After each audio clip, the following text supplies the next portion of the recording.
فرماتی ہیں فاخذ بیدہا، فاطمہ کا ہاتھ پکڑتے، حضور آگے بڑھتے اور جہاں پہ خود بیٹھے ہوتے تھے وہاں کہتے تھے میری بیٹی تو میری جگہ پر بیٹھ۔ سبحان اللہ، اتنی عزت اکرام سیدہ زہرا کا۔ پھر تربیت بھی کیسی تھی، تربیت کی بھی بات سنیں۔ حضور سیدہ فاطمہ زہرا رضی اللہ تعالیٰ عنہا شادی کے بعد آپ کام کاج اپنے گھر پہ خود کیا کرتی ہیں۔ آج کہتی ہیں جی کوئی عورت مشین نہیں ہے کہ گھر کے کام کاج کرتی رہے اور بچے پیدا کرتی رہے۔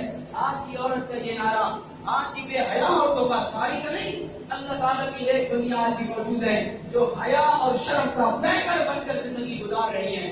تو آج کی یہ عورت کہتی ہے لیکن تاجدار کائنات کی بیٹی سے بڑھ کر کس کا مقام اور مرتبہ ہوگا، ان سے بڑھ کر کس کا شان اور رتبہ اور اعلیٰ مقام ہوگا کہ اپنے گھر کے کام خود کر رہی ہیں۔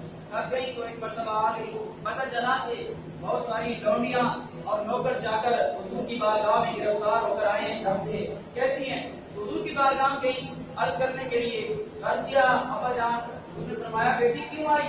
یا رسول اللہ ابا جان مجھے گھر کے کام بہت زیادہ ہوتے ہیں تو میری مدد اور میں ہاتھ بٹانے کے لیے مجھے نوکرانی چاہیے۔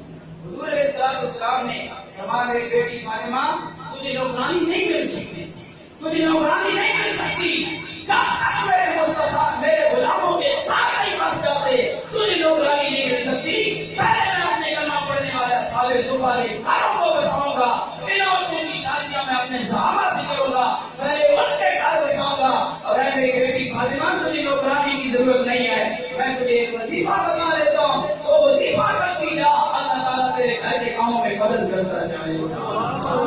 وظیفہ کیا بتایا؟ حضور نے فرمایا اے فاطمہ میری بیٹی ہر نماز کے بعد 33 مرتبہ سبحان اللہ، 33 مرتبہ الحمدللہ، 34 مرتبہ اللہ اکبر، یہ 100 کا عدد ہو جائے گا۔ 100 مرتبہ سبحان اللہ الحمدللہ اللہ اکبر، یہ 100 مرتبہ پڑھ لیا کر 33 اور 34 مرتبہ اللہ تعالیٰ تیرے گھر کے کاموں میں بھی مدد کرے گا اور تیری زندگی میں بھی برکت عطا فرمائے گا۔ اتنی تربیت اپنی بیٹی کی۔ آج ہم تو بیٹیوں کے ساتھ میں کہتے ہیں ٹھیک ہے پوچھ لیتا ہوں جوائی کی ایسی بھی تیسی، میری بیٹی کو ہاتھ کیوں لگایا، میری بیٹی سے اونچی بات کیوں کرے، ایسا ہوگا ایسا کر دوں گا، میں باپ بھی نہیں ہوں۔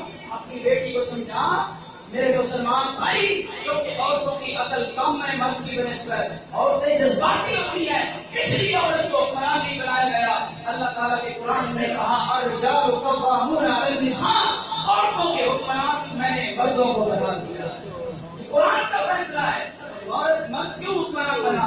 کیونکہ اس کی عقل کامل، اس کی عقل سلیم اللہ تعالیٰ سے بخشتا ہے۔ ہمیں اسی وقت آئیے سیدہ فاطمہ زہرا رضی اللہ تعالیٰ عنہا کی سیرت کو آج خود بھی پڑھیں، لوگوں کو بھی بتائیں، اپنے گھروں میں بھی بیان کریں تاکہ ہمارا وہ شرم و حیا والا دور واپس آ جائے۔ حضور کی رفت دیکھ تو اتنی شرم و حیا والی تھی، اتنی شرم و حیا والی تھی، اتنی شرم و حیا والی تھی، اللہ تعالیٰ ان کا شرم و حیا قیامت والے دن بھی برقرار رکھے گا۔ قیامت والے دن اعلان ہوگا کہ یہ بات کریں گے محشر کے میدان میں کھڑے ہوئے لوگوں، مردوں عورتوں اپنی نظریں جھکا لو، حکم ہوگا نظریں جھکا لو۔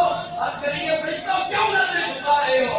کہیں گے فرشتے تمہیں نہیں پتا جنت کی حوروں کے جھرمٹ میں حضور کی رفت جگہ سیدہ زہرا گزر رہی ہے، وہاں بھی اللہ تعالیٰ کسی کو نہیں دیکھنے دے گا کہ شرم و حیا والی۔ اللہ تعالیٰ حضور سیدہ فاطمہ زہرا رضی اللہ تعالیٰ عنہا کا شرم و حیا ہماری ماں بہنوں بیٹیوں کو نصیب فرمائے۔